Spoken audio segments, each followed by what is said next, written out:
네, 귀한 영상 감사합니다. 그 선교 갔다 온 지 되게 오래된 것 같은데 생각해 보면 아직 한 달 정도 안 되거나 그 정도 된 것 같습니다. 그래서 기억이 새록새록 나는데요. 지난 수요일 날도 선교 보고 및 간증의 시간을 가졌었지만 우리가 계속 이야기하는 것처럼 단기 선교가 이번 한 번으로 끝나는 것이 아니라 계속적으로 우리 교회가 또 우리 자녀들이 이 선교의 마음을 갖고 선교를 행할 수 있는 그런 지원과 또 참여를 계속할 수 있도록 기도해 주시면 감사하겠습니다. 자, 광고 잠깐 드리겠습니다. 다음 주일 설교는 그 강경시 목사님 남부 오렌지 연합 장로교회 제가 그러니까 듣기로는 우리 오렌지 가나 장로교회가 합쳐지기 전에 있었던 교회 중에 한 곳이었다고 하는데요. 남부 오렌지 연합 장로교회 초대 목사님이었던 강경신 목사님을 모시고 다음 주일 설교는 목사님께서 해주시겠습니다. 그리고 토요일 날 토요 새벽 설교는 벤정 장로님께서 설교를 해주실 예정입니다. 위에서 같이 기도해 주시면 감사하겠습니다. 다음 주 아침 9시 구역장 모임이 있습니다. 오늘은 선교 헌금을 드리고 또한 그 어버이회에서 주최하는 신학 서적 읽기 독후감에도 같이 많이 참여해 주시면 감사하겠습니다. 자, 오늘은 예배 후에 불고기 덮밥 식사가 준비되어 있습니다. 그 식사를 할 수 있도록 고기를 도내해 주신 집사님께 감사드립니다. 자, 오늘 말씀 함께 보겠습니다. 사도행전 21장 15절에서 26절. 하나님의 말씀을 받들어 봉독할 때 살아계신 하나님의 음성을 들으시기 바랍니다. 이 여러 날 후에 여장을 꾸려 예루살렘으로 올라갈새 가이사랴의 몇 제자가 함께 가며 한 오랜 제자 구브로 사람 나손을 데리고 가니 이는 우리가 그의 집에 머물려 함이라. 예루살렘에 이르니 형제들이 우리를 기꺼이 영접하거늘 그 이튿날 바울이 우리와 함께 야고보에게로 들어가니 장로들도 다 있더라. 바울이 문안하고 하나님이 자기의 사역으로 말미암아 이방 가운데서 하신 일을 낱낱이 말하니 그들이 듣고 하나님께 영광을 돌리고 바울더러 이르되 형제여 그대도 보는 바에 유대인 중에 믿는 자 수만 명이 있으니 다 율법의 열성을 가진 자라. 내가 이방에 있는 모든 유대인들을 가르치되 모세를 배반하고 아들들에게 할례를 행하지 말고 또 관습을 지키지 말라 한다 함을 그들이 들었도다. 그러면 어찌할꼬 그들이 필연 그대가 온 것을 들으리니 우리가 말하는 이대로 하라. 서원한 네 사람이 우리에게 있으니 그들을 데리고 함께 결례를 행하고 그들을 위하여 비용을 내어 머리를 깎게 하라. 그러면 모든 사람이 그대에 대하여 들은 것이 사실이 아니고 그대도 율법을 지켜 행하는 줄로 알 것이라. 주를 믿는 이방인에게는 우리가 우상의 제물과 피와 목매어 죽인 것과 음행을 피할 것을 결의하고 편지하였느니라 하니 바울이 이 사람들을 데리고 이튿날 그들과 함께 결례를 행하고 성전에 들어가서 각 사람을 위하여 제사 드릴 때까지의 결례 기간이 만기된 것을 신고하니라. 아멘. 네, 우리가 그 세대들을 구분해서 부르는 호칭들이 있습니다. 젊은 세대들, 새롭게 나타난 그 세대들의 유형을 보면서 이런저런 이름을 붙이기도 합니다. 요즘 그 젊은 세대들을 부르는 호칭 이름이 있습니다. 혹시 들어보셨는지 모르겠는데요. 한국에서 부르는 호칭이 있죠. MZ 세대라고 한다고 합니다. 여기서 M은 밀레니얼의 M이라고 하고 G는 그 말 그대로 G 세대라는 말을 이제 따서 MZ 세대. 20대 초반에서 30대 초반까지의 젊은이들을 부르는 호칭입니다. 아무래도 새로운 세대다 보니까 기성세대들이 갖고 있었던 것과는 다른 생각이나 또 행동, 삶의 어떤 가치관들을 가지고 있는 것 같습니다.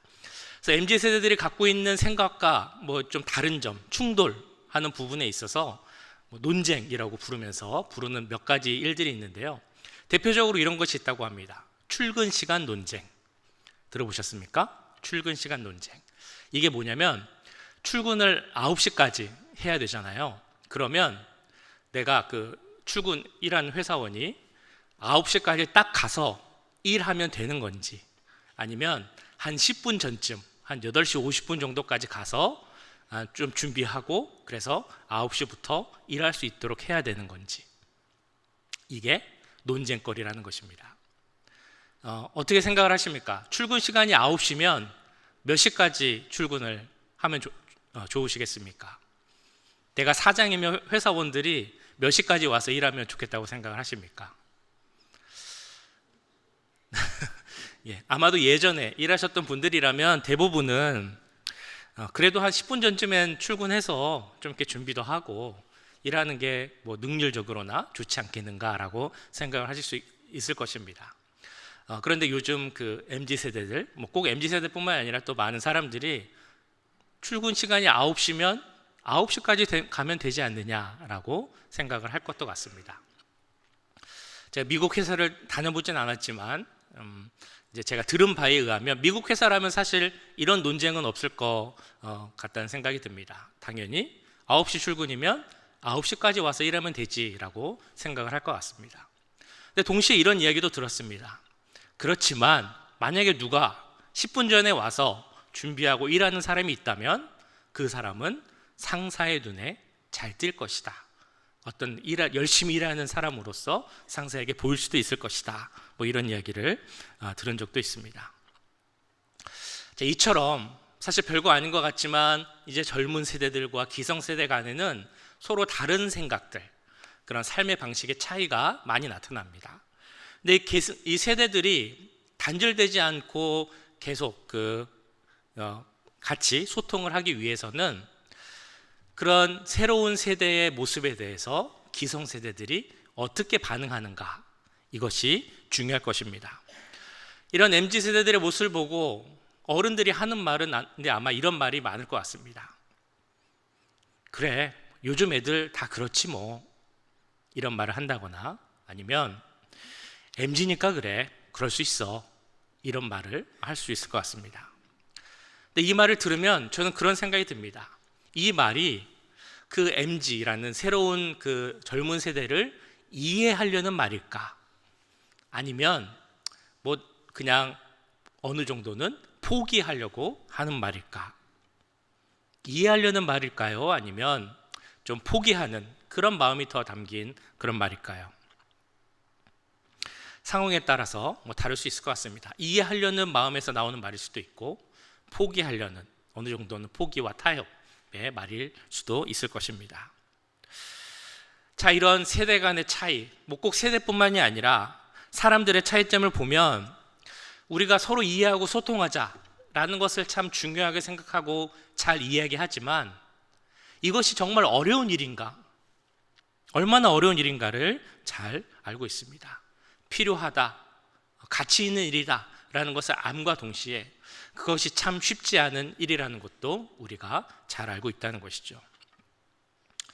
나와 다른 사람의 생각을 이해해 주는 것, 나와 다르다는 것을 인정하는 것, 그 다름을 인정하고 자유를 인정하면서도 관용할 수 있는 마음을 갖는 것, 그리고 다르지만 그 사람과 소통하려고 하는 것, 이것은 참 가치 있는 일입니다. 누구라도 다 그렇게 하길 원합니다.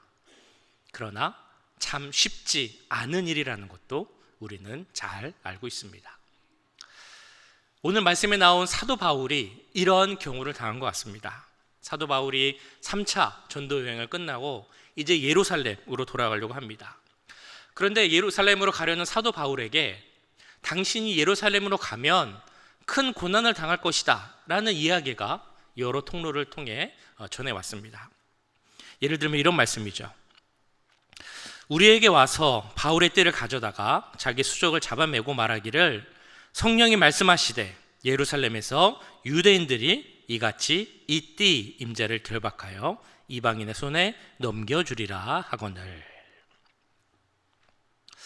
그런데 사실 이 말을 들으면 좀 이상하다라는 생각이 듭니다. 왜냐하면 사도 바울이 어떤 사람입니까? 복음을 위해서 그 넓은 이방 지역에 가서 온갖 고생을 마다하고 죽음도 각오하고 복음을 전한 그런 사도입니다. 많은 열매를 맺기도 했죠. 그런 사도 바울이 예루살렘 교회에 가서 자기가 행한 일들을 이렇게 이야기해 주려고 하는데 왜 이 사도 바울이 예루살렘에 가는데 고생과 고난이 예정되어 있을까라는 생각을 하게 됩니다. 왜 사도 바울에게는 이런 고생이 예정되어 있었을까요?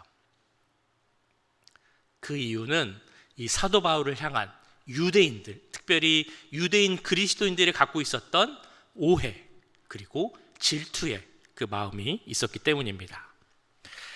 내가 이방에 있는 모든 유대인들을 가르치되 모세를 배반하고 아들들에게 할례를 행하지 말고 또 관습을 지키지 말라 한다함을 그들이 들었도다.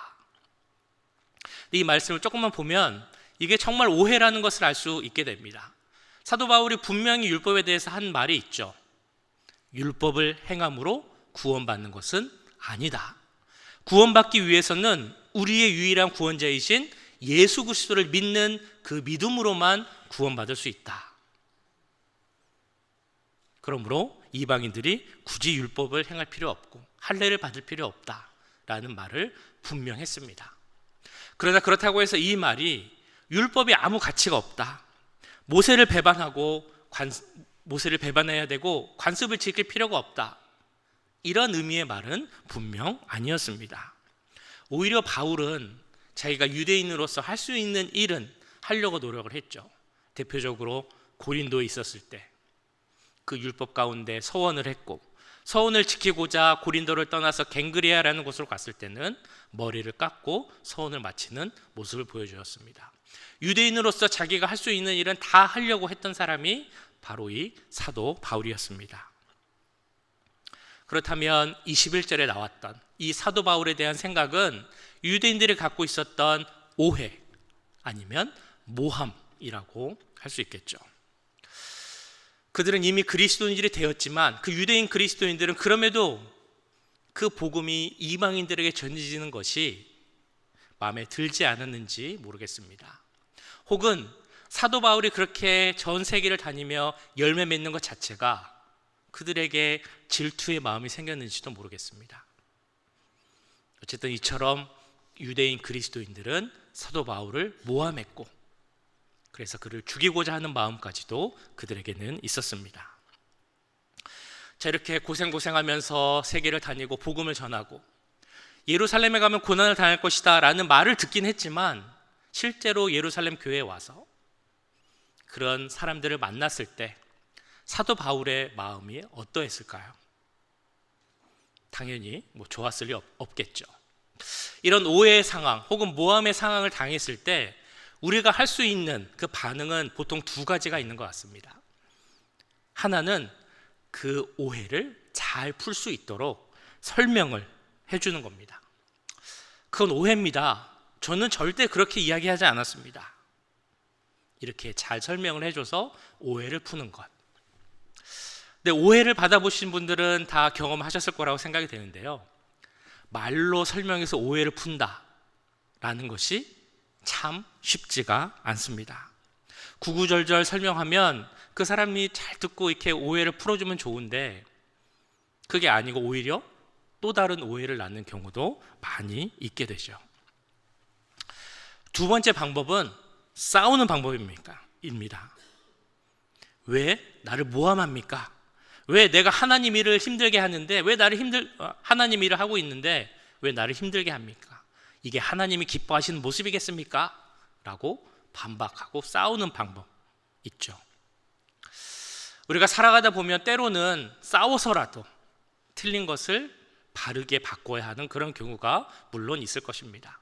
그러나 이것도 마찬가지로 누군가와 싸워서 틀린 것을 바르게 바꾼다는 것은 참 쉽지가 않습니다.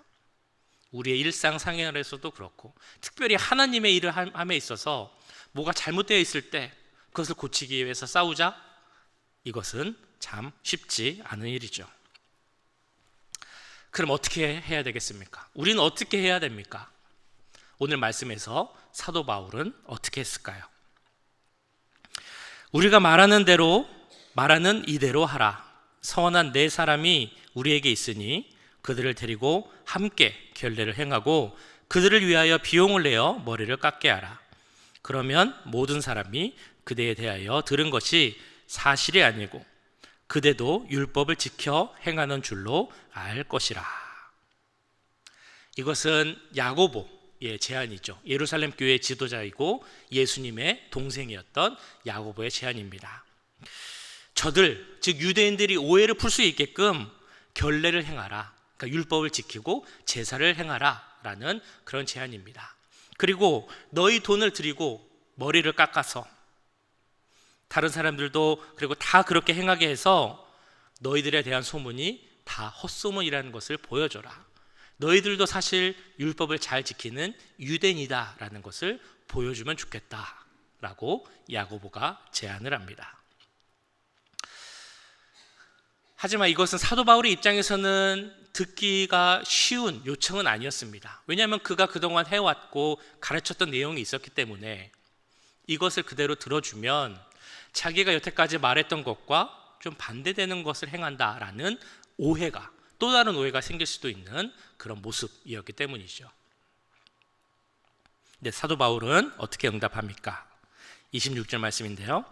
바울이 이 사람들을 데리고 이튿날 그들과 함께 결례를 행하고 성전에 들어가서 각 사람을 위하여 제사 드릴 때까지의 결례 기간이 만기된 것을 신고하니라. 사도 바울이 어떻게 했습니까? 야고보의 요청대로 자신의 돈을 들여서 그 모든 일행의 결례를 행하게 하고 머리를 깎고 율법을 지켰다라고 나오고 있습니다. 여기서 우리는 이렇게 이야기해 볼 수 있습니다. 사도 바울, 자기가 생각한 것과 달랐다면 잘 설명을 해서 그렇게 할 수 없습니다 라고 이야기할 수도 있고, 반박하고 싸우면서 그것은 잘못된 것입니다 라고 이야기할 수도 있을 텐데, 왜 사도 바울은 그렇게 하지 않고 이 야고보의 요청을 그대로 들어주었을까? 그에 대한 대답이 고린도전서 9장 19절에서 23절까지 이렇게 나옵니다. 내가 모든 사람에게서 자유로우나 스스로 모든 사람에게 종이 된 것은 더 많은 사람을 얻고자 함이라.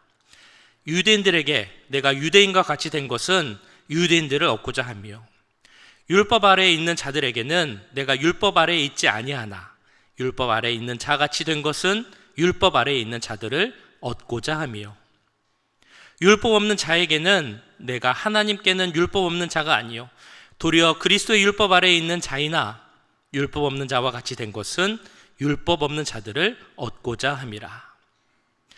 약한 자들에게 내가 약한 자와 같이 된 것은 약한 자들을 얻고자 하며 내가 여러 사람에게 여러 모습이 된 것은 아무쪼록 몇 사람이라도 구원하고자 함이니 내가 복음을 위하여 모든 것을 행함은 복음에 참여하고자 함이라. 사도 바울이 이렇게 행한 것은 무슨 이유였다고 나오고 있습니까? 설명하지도 않고 반박하지도 않고 싸우지도 않았던 이유, 오직 복음을 위하여서 이렇게 하였다라고 나오고 있습니다. 내가 모든 것에서 자유하지만 내가 복음을 위해서 모든 것을 할 수 있다는 마음, 오직 예수 그리스도를 위하여서 오직 복음을 위한 그 사도 바울의 마음이 있었기에 그는 싸우지도 않고 반박하지도 않았던 것입니다. 그러나 그렇다고 해서 이것이 타협하거나 포기하는 마음은 아닙니다. 오직 한 영혼, 한 사람이라도 구해서 영원한 생명을 얻게 하고자 하는 그런 마음이 사도 바울에게 있었기에 이 야고보의 요구를 그대로 따랐던 것입니다. 예전에 한국에서 목회하시던 목사님께 이런 이야기를 들은 적이 있습니다. 그 목사님이 커피를 너무 좋아하셔서 하루에도 커피를 몇 잔씩 드셨다고 합니다. 근데 그분이 목회하시는 교회에는 젊은 세대 사람들이 많이 있는 교회였습니다. 젊은 사람들이 있다 보니까 주일날 뭐 이렇게 서로 취미생활, 운동하고 이러면서 이제 주일날 예배를 빠지기도 하고, 또 아직 많은 사람들이 술이나 담배를 끊지 못하고 나오는 경우가 있었다고 합니다. 이 목사님이 그래서 이제 설교 중에 그런 이야기를 하셨겠죠. 이제 술 좀 그만 마시고 담배도 좀 이제 끊고 신앙생활 잘하면 좋겠다, 이런 이야기들을 하셨다고 합니다. 그런데 어느 날 젊은 사람 몇 명이 오더니 목사님한테 이렇게 이야기를 하더래요. 목사님, 커피 좋아하시잖아요. 커피나 담배나 똑같은 기호식품인데 목사님은 커피 그렇게 많이 드시면서 왜 우리한테는 담배 피지 말라고 하십니까? 자, 이런 이야기를 들을 때 목사님의 반응 무엇이 있겠습니까? 두 가지가 있다고 말씀드렸죠. 첫째는 설명을 해주는 겁니다. 어떻게 커피하고 담배하고 같습니까? 구구절절 막 설명을 하면서 담배를 못 피게 하는 방법이 있겠죠. 아니면 싸우는 방법도 있을 것입니다. 아니 무슨 그럴 말을 합니까? 신앙생활 잘할 수 있도록 노력해야지. 뭐 이런 싸움의 방법도 있을 것입니다. 이 목사님이 어떤 방법을 택하셨을까요? 설명하는 거? 싸우는 거? 그것이 아닌 목사님이 커피를 끊는 방법을 택하셨다고 합니다. 그럼 이제 성도들이 목사님한테 와서 뭐라고 얘기를 하겠습니까? 더 할 말이 없어지게 되었겠죠. 이 모습을 보면서 사도 바울이 고린도서에서 많이 말했던 그 표현이 생각이 납니다. 내게 모든 것이 가하나 라는 표현입니다. 내게 모든 것이 가능하지만 하나님께 유익이 되지 않는다면 내가 그것을 하지 않겠다 라는 마음이죠. 내게 모든 것이 가능하지만 하나님을 위한 것이라면 내 권리나 내 주장도, 내 자유도 포기할 수 있다. 바로 이것이 사도 바울의 마음이고 우리가 가져야 하는 그런 마음인 줄 믿습니다. 오늘 멕시코 그 영상도 보셨습니다만 우리가 선교를 갈 때 이제 보통 선교 교육을 하는데 그때 빠지지 않고 들어가는 내용이 하나가 있습니다. 그것은 바로 선교는 하나님이 하신다라는 그 믿음입니다. 그래서 이런 믿음이 있으면 만약에 우리가 선교를 갔는데 그 선교 일정이 내 마음, 계획대로 그대로 진행되지 않는다거나 혹은 우리가 기대하고 예상했던 것처럼 그 선교에서 열매가 없다 할지라도 실망할 필요가 없다는 것입니다. 그냥 내 할 일, 내게 주어진 역할에 최선을 다하고 나머지는 하나님께 맡기면 하나님께서 그것을 통해 일하시고 역사하시고 열매 맺게 하실 것이다 라는 것이 바로 우리의 믿음이죠. 그것을 알게 되면 선교여행 가서 굳이 내 주장, 내 생각대로 이건 꼭 이렇게 해야 되고 저건 꼭 저렇게 해야 됩니다 라는 말을 할 필요가 없다는 것입니다. 내 생각이나 주장을 이야기할 필요도 없고 내 권리를 내세울 필요도 없고 서로 싸울 필요도 없게 됩니다. 자, 이것을 우리 신앙생활의 삶에 확장시켜 볼 수 있겠죠. 복음을 위해 사는 것이 그렇습니다. 교회를 세워나가는 것이 꼭 그렇고 우리의 모든 삶이 다 그렇습니다. 하나님이 하신다라는 신앙 고백 가운데 하나님 중심의 삶을 우리가 꼭 깨달아야 한다는 것입니다. 그럼 하나님 중심의 삶, 하나님이 일하시는 삶을 살면 이건 꼭 이래야 돼, 저건 꼭 저래야 해, 이건 꼭 내 생각대로 해야 돼, 내 생각, 내 주장을 꼭 해야 하는 그런 마음이 없어지게 된다는 것이죠. 사도 바울이 오늘 말씀에서 꼭 그랬다는 것입니다. 그가 꼭 율법을 따르고 결례를 행하고 서원대로 제사를 드려야 할 필요는 없었지만 그럼에도 내가 이것을 하면 유대인들이, 그 유대인 그리스도인들의 신앙이 더 잘 이루어질 수 있고 그들의 믿음이 약해지지 않을 수 있다면 내가 이것까지도 할 수 있다 라는 신앙의 모습을 보이게 된 것입니다.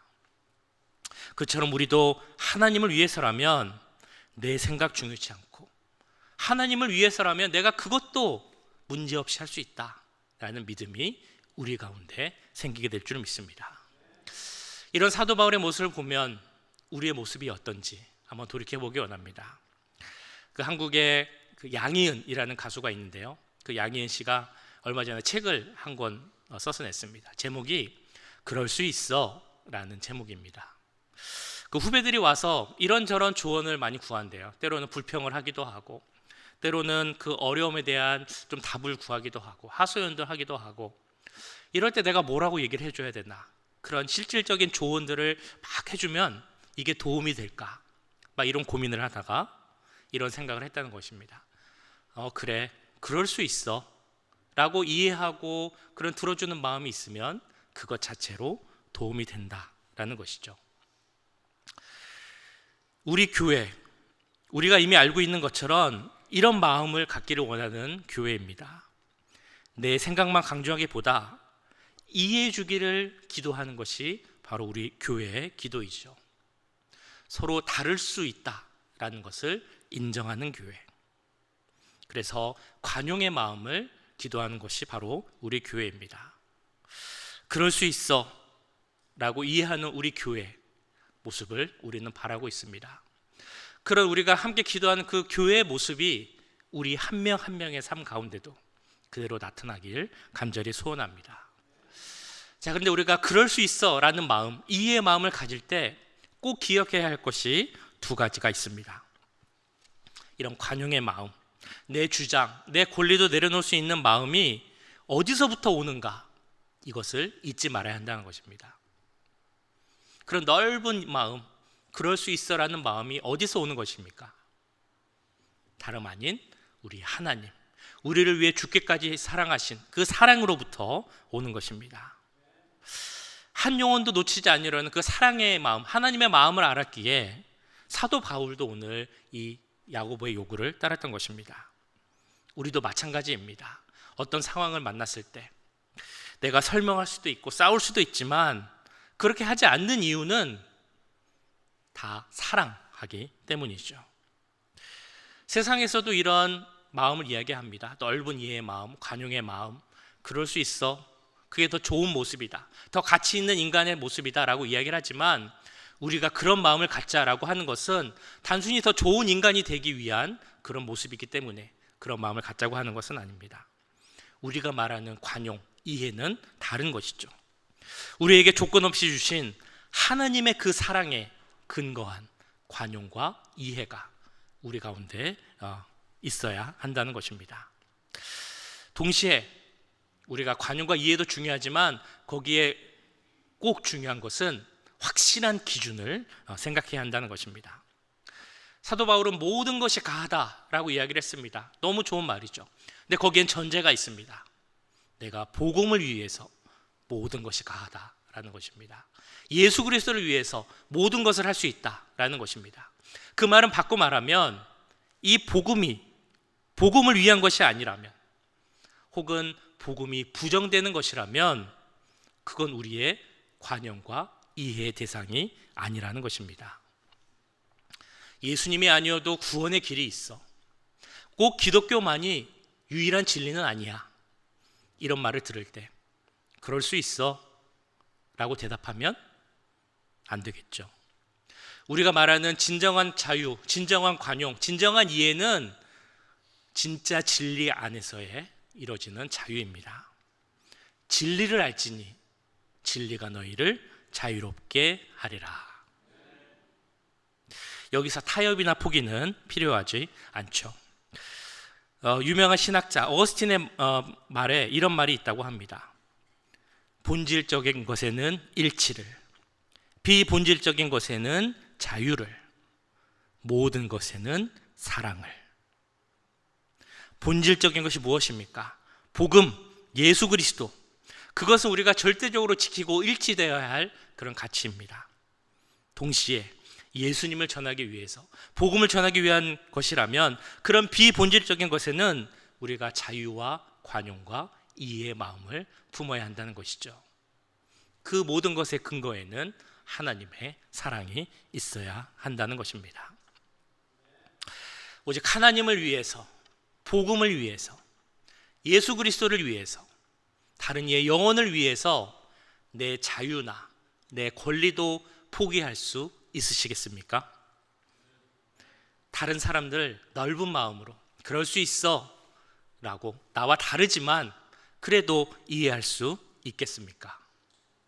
이 말씀은 그냥 생각, 내 주장, 그런 거 없이 사는 게 좋은 것입니다 라는 의미의 말씀은 아닙니다.